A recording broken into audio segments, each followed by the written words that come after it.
آخرکار جب سائم کی طرف سے تمام تر معاملات سارہ کو لے کر درست ہو چکے ہیں تو وہیں پر دوسری طرف احمد سارہ کو چھوڑ کر جا چکا ہے۔ ڈرامے کے نیکسٹ ایپیسوڈ میں آپ لوگ دیکھیں گے کہ کس طرح سے آتی ہے سائم کی والدہ سائم کے پاس اور آ کر کہتی ہے کہ بیٹا تم نے اس لڑکی سارہ کے ساتھ جو کچھ بھی کیا ہے وہ غلطی نہیں بلکہ گناہ تھا، اور تمہارے لیے بہتر یہ ہے کہ وہ لڑکی تمہیں معاف کر دے۔ اگر وہ لڑکی تمہیں معاف کر دے گی تو اس کا مطلب یہ ہوگا کہ اللہ بھی تمہیں معاف کر دے گا، لیکن اگر اس لڑکی نے تمہیں معاف نہیں کیا تو یہ ہمارے حق میں بہتر نہیں ہوگا۔ سائم اپنی والدہ کی بات مانتے ہوئے کہتا ہے کہ آپ بے فکر ہو جائیں، میں خود جاؤں گا سارہ کے پاس اور جا کر ان سے معافی مانگوں گا۔ وہیں پر دوسری طرف دیبا جو کہ اس بات کو لے کر بہت زیادہ خوش ہوتی ہے کہ آخرکار سارہ احمد کی زندگی سے جا چکی ہے، کیونکہ وہ اپنے بیٹے احمد کی شادی اپنی دوست کی بیٹی سے کروانا چاہتی ہے، لیکن سائقہ اور مسعود اپنی بیٹی کے ہاتھوں مجبور ہو کر دیبا کے پاس پہنچ جاتے ہیں اور جا کر کہتے ہیں کہ میں تمہارے آگے ہاتھ چھوڑتی ہوں، مجھے بتا دو کہ احمد کہاں پر گیا ہے۔ احمد کے بغیر میری بیٹی مر جائے گی، تم میری بیٹی کی کنڈیشن کے بارے میں نہیں جانتی۔ احمد کے بغیر اس کی زندگی دن بدن بگڑتی جا رہی ہے اور میں نہیں چاہتی کہ میری بیٹی کے ساتھ کچھ بھی ہو۔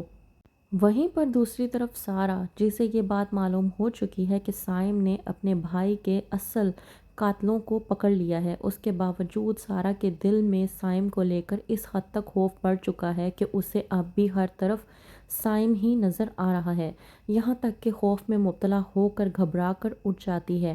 جب سائقہ پوچھتی ہے تو کہتی ہے سارہ کہ وہ یہیں پر موجود تھا، یہاں تک کہ وہ میرا گلا دبا رہا تھا۔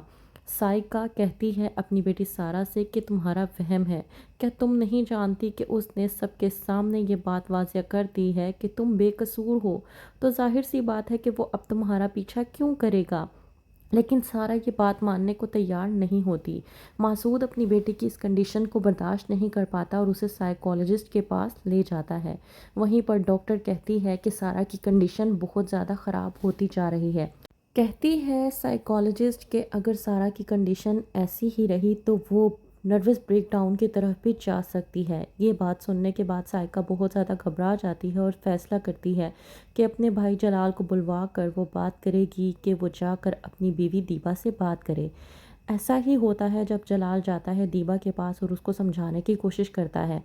کہتا ہے جلال دیبا سے کہ تم ایک بار اپنے دل سے سارہ کی نفرت نکال کر اس سے سچے طریقے سے سمجھنے کی کوشش کرو، اس سے محبت سے سمجھنے کی کوشش کرو۔ سارہ بہت ہی اچھی اور پیاری بچی ہے، تمہیں اس بات کا اندازہ ہو جائے گا کہ سارہ سے متعلق کوئی ایسی بات نہیں ہے جو تمہیں سائقہ سے بدلہ لینے پر سکون اور تسلی دلا سکے۔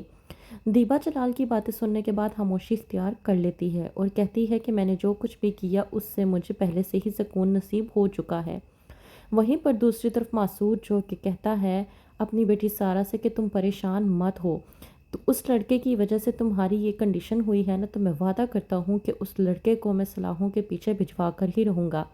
مسعود ابھی یہ بات کر ہی رہا ہوتا ہے کہ وہیں پر سائم آ جاتا ہے اور آ کر کہتا ہے کہ آپ کو کہیں بڑھ جانے کی ضرورت نہیں ہے، آپ کو مجھے ڈھونڈنے کی بھی ضرورت نہیں ہے، میں خود آپ کے پاس چل کر آیا ہوں تاکہ میں آپ سے آپ کے ساتھ کیے گئے ظلم و زیادتیوں کی معافی مانگ سکوں۔ سارہ یہ بات سننے کے بعد غصے میں آ جاتی ہے اور آ کر کہتی ہے کہ کون سے ظلم اور کون سی زیادتیاں، تم نے جو میرے بچے کی جان لے لی اس کا کیا؟ سارہ کیا کر پائے گی سائم کو معاف؟ کیا کرے گی سارہ سائم کے ساتھ؟ جاننے کے لیے دیکھتے رہیے ڈرامہ سیریل ہمراز۔